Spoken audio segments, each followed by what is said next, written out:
thing we have to fear is in war. fear itself. There is no substitute for victory. Let us never negotiate out of fear.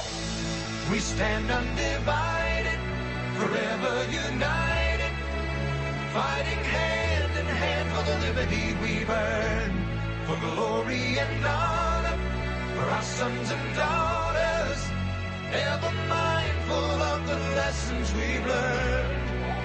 Let the torch of freedom burn.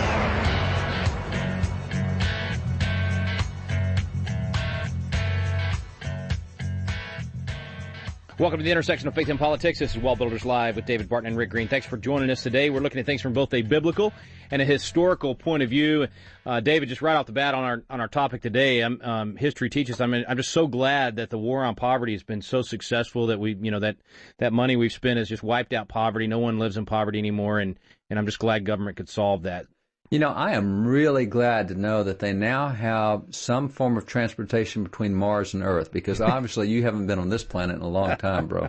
That's not even close. But I mean, surely there's no more. I mean, we've been at it 50 years. We spent, $20-some-odd trillion on it. It just couldn't be possible that anybody would still live in poverty in America. You know, it's interesting. A couple of things here. One is a book. George Barton and I just finished a book together called U-Turn. And part of that book, we deal with the welfare programs in America, the cost in America, what worked, what doesn't, where we are on so many issues.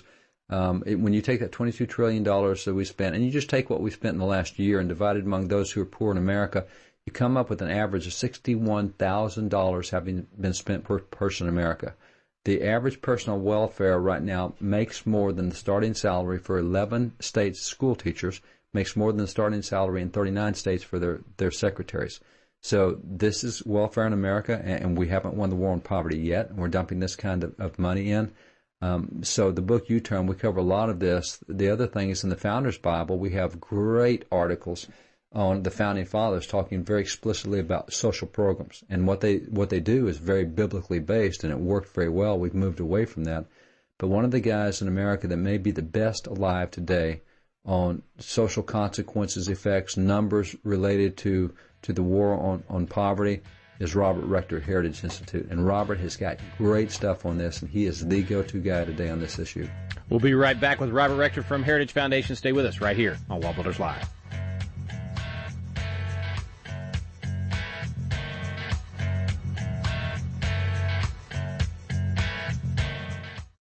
This is David Barton with another moment from America's history. Although education has remained an emphasis in America for nearly 200 years, what has changed the most over that period of time is the philosophy of education. For example, while religion finds no place of refuge in our schools today, such was not the case at the time of our Founding Fathers. In fact, when the Delaware Indian chiefs brought their youth to be trained in America's schools, on June the 12th, 1779, George Washington told them, "You do well to wish to learn our arts and our way of life, and above all, the religion of Jesus Christ. These will make you a greater and happier people than you are. Congress will do everything they can to assist you in this wise intention." According to George Washington, what students learned above all in American education at the time of the Founding Fathers was the religion of Jesus Christ. For more information on God's hand in American history, contact WallBuilders at 1-800-8-REBUILD. Let the torch of freedom burn.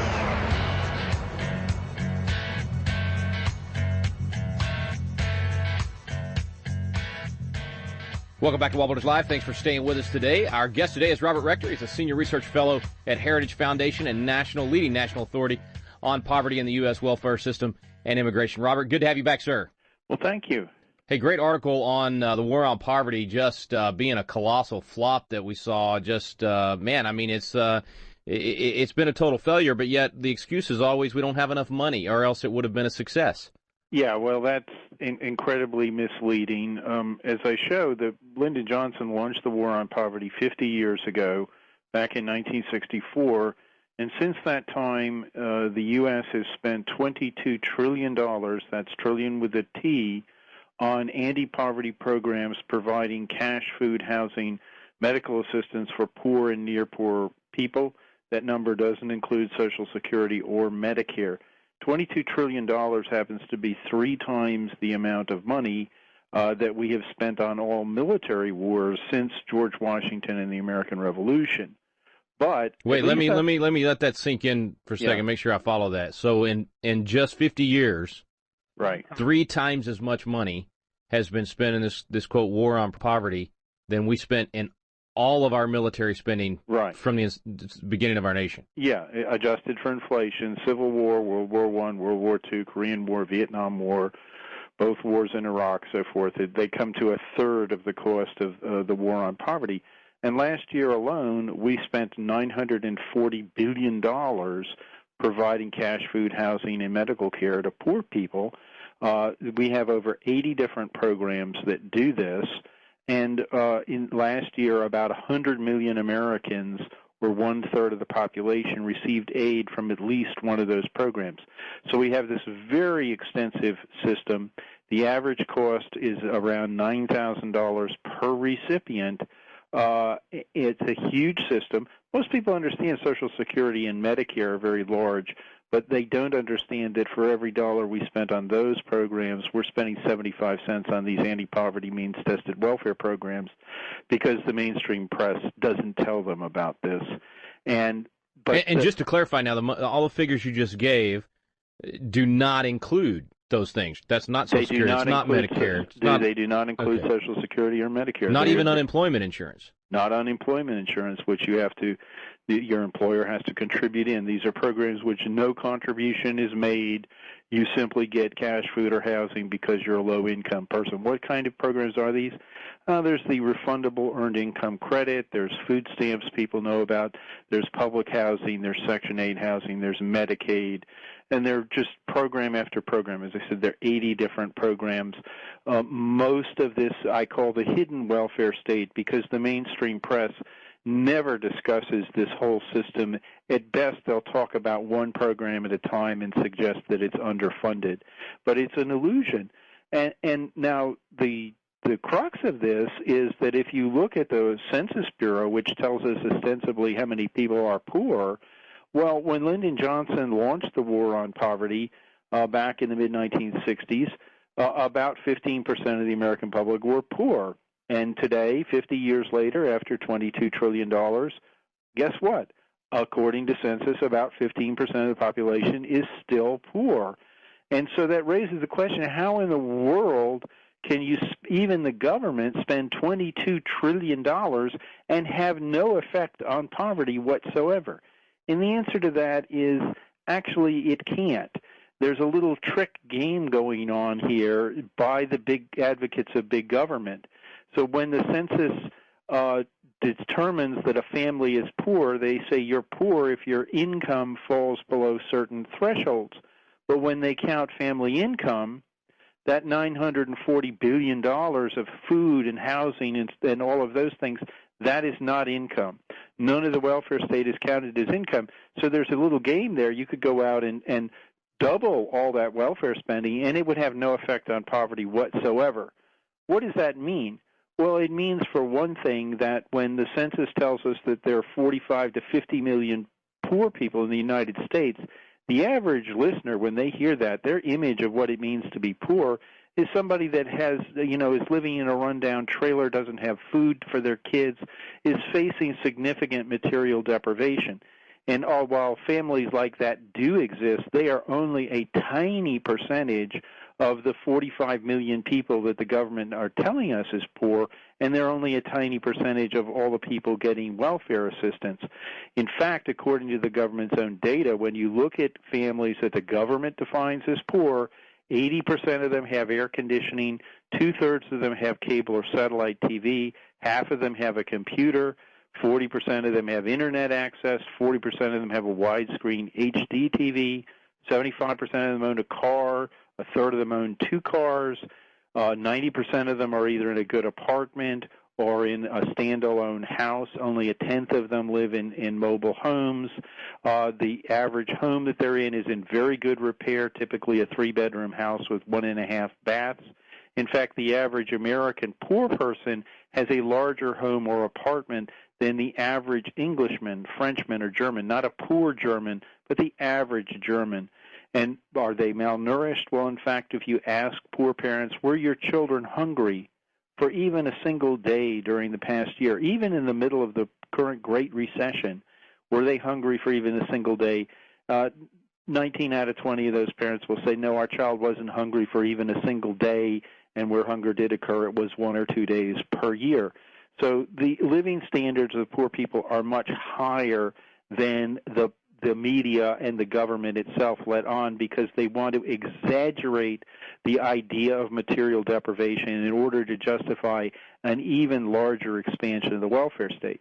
And it's working. I mean, they have, they've definitely managed to perpetuate this war on poverty and continue to spend the trillions. Absolutely, and when the census comes out with its poverty report, the mainstream media, the mainstream TV networks will run up with they'll show a family with kids that's homeless and the kids are living in the back of a van. Now, I feel very sorry for that family, but the fact of the matter is that only about 1% of poor people are in fact homeless.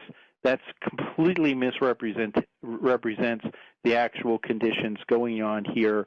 In fact, poor people will be much more likely to own a 4 or 5 bedroom home outright than they would be to be homeless. Now, the question here is then, well, if the living standards of the poor are in fact vastly higher than the government wants people to understand, does that mean that maybe the war on poverty succeeded because we've given people all of this stuff?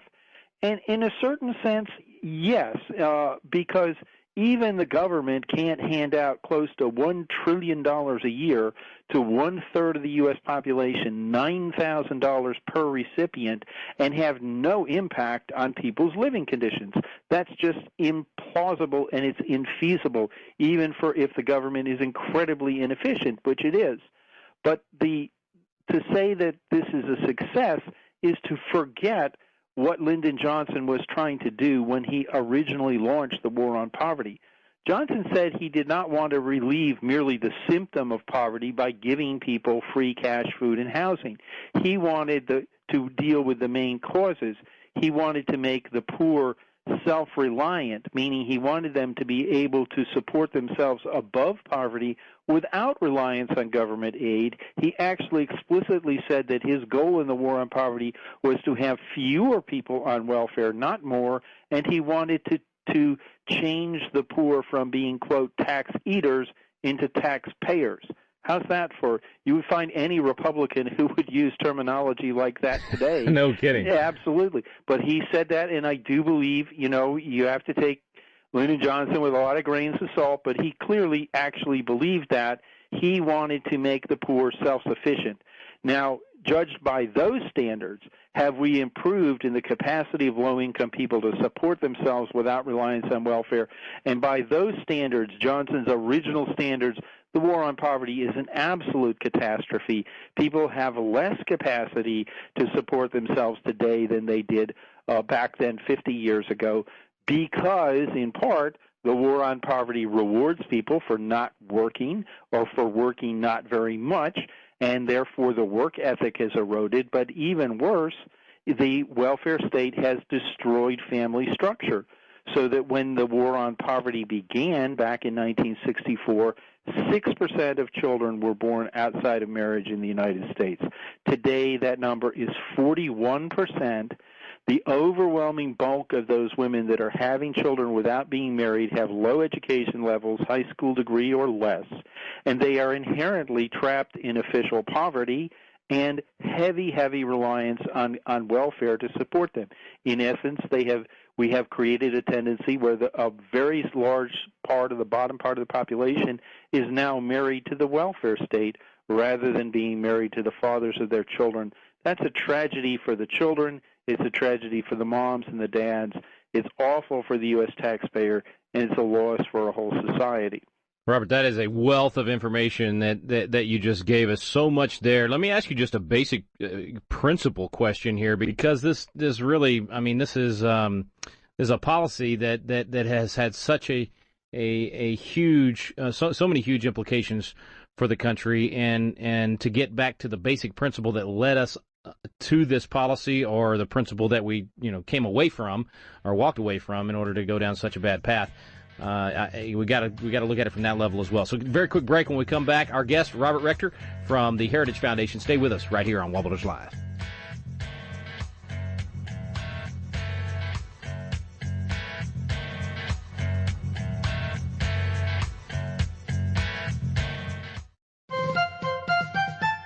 This is David Barton with another moment from America's history.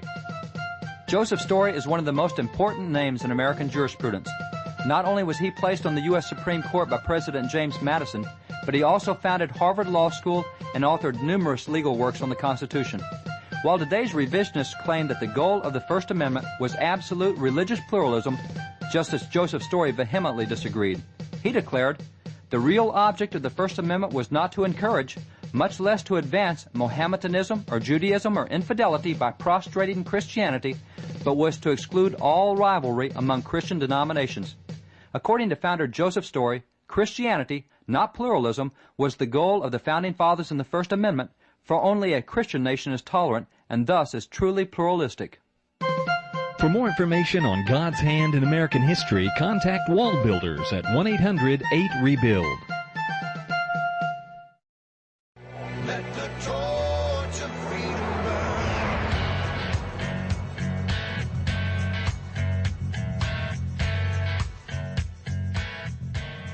Welcome back. Thanks for staying with us here on WallBuilders Live. Robert Rector, our guest from the Heritage Foundation. We've been talking about the colossal failure of the war on poverty. And before the break, Robert, I mentioned I want to ask you just from a principle point of view, so that you really get down to how we got to these problems, just from a principle perspective. It seems like the failure of the war on poverty is partly because of just the basic principle that government is not going to take care of an individual as well as a neighbor or a community would. And before you had government doing all these things, it was the church and the community, and that way you could hold them accountable and it not be a perpetual welfare check, but instead a hand up, here's help, but let's get you a job and let's get you working. Government doesn't do that. Government just keeps sending the check. There's no real accountability there. It's impossible for the massive bureaucracy to do that. So is just the basic principle of moving this to the federal level further and further away from the individual, is that part of the problem? Does it need to come back local, and do we need to get this back into the churches and the community in terms of helping those in need instead of the federal government? Is the federal government just not equipped? No matter how they try to do it, they're just not able to. No, I would disagree with that. The government can, in fact, run very good programs that, for example, require able-bodied recipients to work or prepare for work as a condition of receiving aid. We did that with one of the welfare programs back in the mid-1990s. It was called welfare reform under Bill Clinton. That caused the caseload in that particular program to drop about 70%. Child poverty plummeted downward. Employment went up. In other words, we know how to fix these programs. The problem was that the left does not want to fix them, and the Republicans walked away from the issue. They told their base, hey, we ended welfare, we're done with this, and they've ignored this issue for 20 years. Just in terms of turning this back to the private sector, it is $1 trillion a year. You could not simply jerk this money away because you have hundreds of millions of people that are completely dependent on this aid, and it's just not infeasible to ratchet it away. Right, but wasn't the mantra for a long time, the closer you get it to the local level, even if it's not private, even if it's government? Let me no, that's really not right. Most of us are conservatives, but because we believe people spend their own money more wisely than they spend other people's money, right? So politicians don't spend other people's money wisely. The worst thing you can actually have is money being raised at the federal government level, which is then handed over to bureaucrats at the state level who have no accountability for where that money came from. So the bottom line is, if you mean by returning it to the states that you return the financial responsibility for running these programs back to the state level so that the state politicians have to raise the money and then spend it, yes, they will be much more frugal than they are. But yeah, that's my point, is that the federal government should have never been involved in this in the first place. Okay, yeah, but usually when in modern politics, when we talk about turning back to the states, what it really means is collecting money at the federal government level, creating something called a block grant, and then throwing the money at the states. No. We used to try that 15 years ago. Idea. No, I'm saying this. Yeah, okay. It should be. Yes. If local people are the ones that have to raise it, they run the program. They're going to be more likely to hold them accountable. They will be more frugal. Even the state of California is going to be more frugal. Now, why would anybody disagree with that? Well, the problem with that is that guess who the number one people who would oppose returning financial responsibility for welfare back to the states are? Try every Republican state governor and every Democratic state governor, because they don't want to pay for this. And the problem is that for really since the 20s, those state governments have been shirking this responsibility and throwing the fiscal responsibility up to the federal government. They haven't been pushed out of this. They have run out of it because they don't want to pay for this.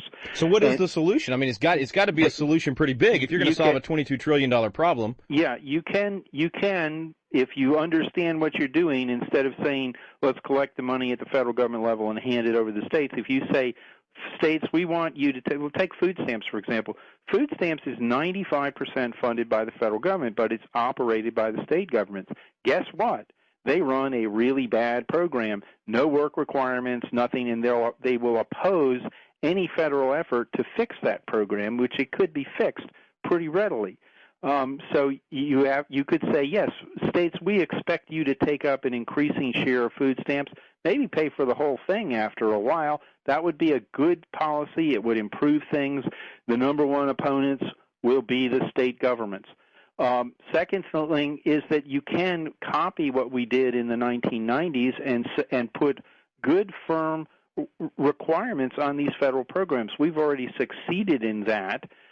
We can, for example, say all able-bodied people who get cash, food, or housing from the federal government and are capable of work and they're not working, well, they're expected to work or at least look for work, prepare for work as a condition of getting aid.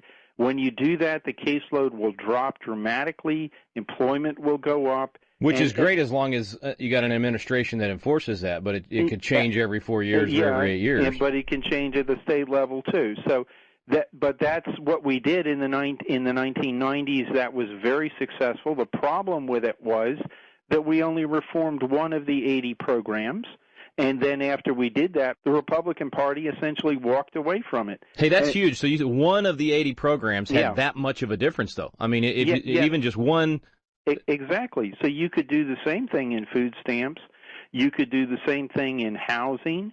And then in addition, you can do things that one of the other problems in these programs is that they penalize low-income couples when they do get married. It's kind of astonishing to say that, but like you would say, why would you ever design a program that does that? But if you take a low-income mother and father who both make around, say, $15,000 a year, she gets a boodle out of the welfare state as long as she doesn't marry that guy. If she marries him, they lose about $12,000 in welfare benefits. So, in fact, we've made marriage and self-sufficiency irrational for that couple economically. Crazy. Horrible thing to do. I got to ask we can fix that. Yeah, and one last thing I got to ask you because we're out of time. You mentioned in the article the over 100 million people, third of the population, average of 9,000 a person. You said if converted into cash, current means-tested spending is 5 times the amount needed to eliminate all poverty in the U.S. Explain that one real quick. Well, the census simply asks the calculation how much is needed in each family to raise them up to the poverty level. And when you take that close to $1 trillion a year, it's 5 times that amount. Now, you couldn't just convert this into cash, and there would be problems. Right, but I mean, you're showing how much is being wasted, how much is spent. The welfare state is hidden. It is huge. Even the leftists who are out there always saying we need to spend more, they have no idea how much money they're spending on these things, because when we talk about these 80 programs, we always talk about them one at a time. It's like looking at a jigsaw puzzle one piece at a time. You have to look at this whole system, see what people are getting from all these different programs, and then see, oh my goodness, every single one of these programs rewards people for not working and not being married, You couldn't come up with a worse disaster for either the recipients or the taxpayer. Yeah, it's and as you mentioned earlier, one of the worst byproducts is eroding that work ethic, because what happens if we do run out of money? I mean, what happens? I mean, at some point you just can't sustain this, and then you've got a population that doesn't know how or want to work. So very, very, very difficult issue to deal with. Robert, out of time. Appreciate it very much. The website for Heritage that we can give out today?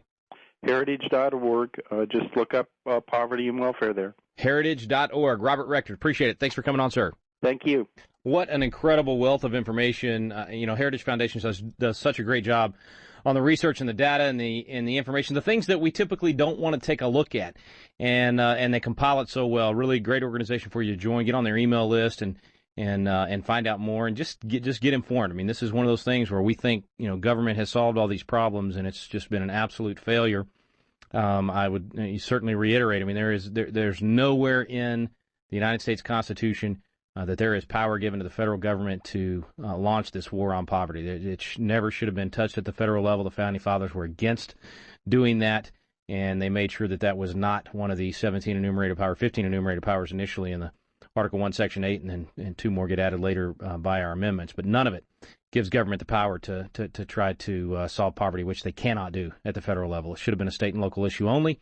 And we see this in the data. If you give money to your local church, or you take care of people through the community, 60% of your money gets to the person in need. When government does it, only 30%. So it's unfortunate that we've hurt the poor the way that we have, and now have several generations without work ethic and addicted to that government help because of doing it through the federal government.